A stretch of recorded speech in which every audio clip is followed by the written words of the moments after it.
দেখলাম ভালো হচ্ছে না, ঠিক ভিজিবল হচ্ছিল না, মিস আপ করে ফেলছিলাম।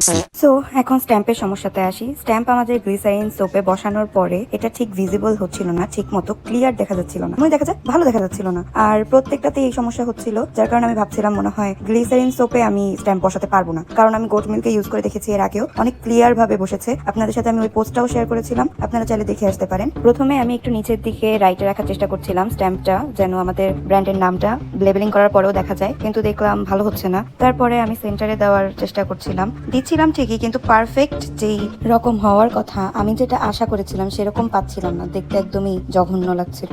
আর আপনারা তো জানেন ভিওরাতে নতুন স্ট্যাম্প এনেছি, আমি চিন্তা করলাম যে এটা থেকে এই স্ট্যাম্পটা ইউজ করা শুরু করি, কিন্তু স্ট্যাম্প ইউজ করতে যেত আমি একদম মেস্ট করে ফেলছি সবকিছু। সো গ্লিসারিন গুলোতে চেষ্টা করার পরে যখন আমি আমার মনের মতো রেজাল্ট পাচ্ছিলাম না, আমি গোট মিল্কটাতে ট্রাই করছিলাম। আমি এত হতাশ ছিলাম যে আমি স্ট্যাম্পটা ক্লিনও করি নাই, কারণ আমার মনে হচ্ছিল সবগুলো তো আমার মেল্ট করাই লাগবে আবার, তো আমি ট্রাই করে দেখি। তো তারপরে যখন আমি গোট মিল্কটাতে ট্রাই করেছি, দেখলাম যে না, এটাতে ঠিক আছে, এটাতে ঠিক মতোই বসছে, কিন্তু সমস্যা হলো গ্লিসারিন গুলোতে, কারণ গ্লিসারিন সোপগুলো একটু তুলনামূলক সফট হয় গোট মিল্ক থেকে। পরে অনেকক্ষণ চিন্তা করে চেষ্টা করে আমি স্ট্যাম্প গ্লিসারিন সোপেও বসাতে সক্ষম হয়েছি। নেক্সট ভিডিওতে আপনাদেরকে দেখাবো আমি কিভাবে বাকি গ্লিসারিন সোপগুলোতে স্ট্যাম্প বসিয়েছিলাম। So part 2 is coming soon. আর যারা যারা অর্ডার করতে চান তারা অর্ডার করে ফেলুন।